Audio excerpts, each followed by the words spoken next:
Just hours after protests throughout the streets of Charlottesville ended early Wednesday, students were back out chanting inside the library and the dining hall.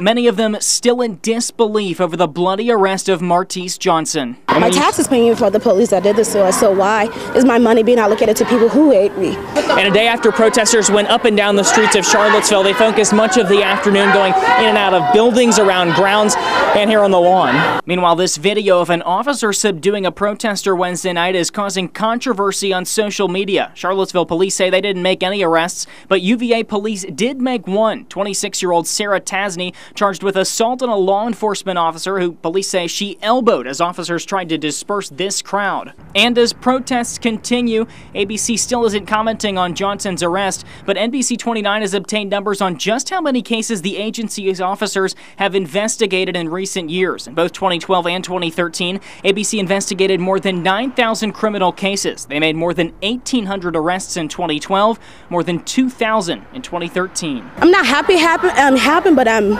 glad it happened here at UVA so people can actually be able to see that this is part of a larger movement. This is part of something that's been going up for so long.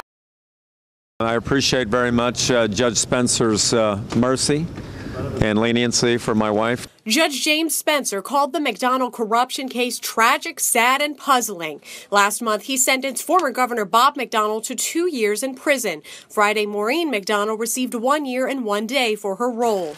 Inside the courtroom at sentencing, she spoke publicly for the first time about both their convictions. She apologized for letting Johnny Williams into the couple's life, apologized for their mistakes, and apologized for the poor judgment and accepting thousands of dollars in gifts and loans. I think she did a great job. She told the truth, and she told it from the heart. The charges, based on what the prosecution believed was bribery, have fractured the McDonald family. And I can just tell you that we have a great love for one another, but even in loving families, there's challenges. Rachel, the middle child of the McDonalds, testified Friday that both her parents are decent, honest people, but that the family may never mend from the scandal. I think what we saw today was a fundamentally good woman. We still believe in Maureen's innocence. In Richmond, Alana Austin, NBC29 HD News. Navajo weaving is a lifelong process. It starts with the sheep.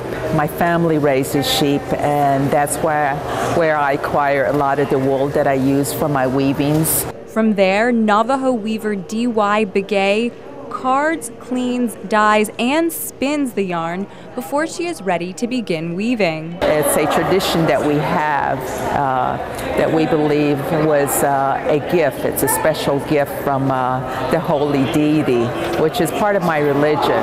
Begay passes this tradition on to her younger sisters, and now she is sharing her craft with UVA and the greater Charlottesville community. It's nice to just have something interesting and out of the norm to have here on grounds and just like right in the center of everything. One Charlottesville-based weaver says she even sees similarities in the work that she does and that of the Navajo practice. When people ask me why I'm weaving, they're interested in my story. And so I've just taken away that commonality, that we all have our stories.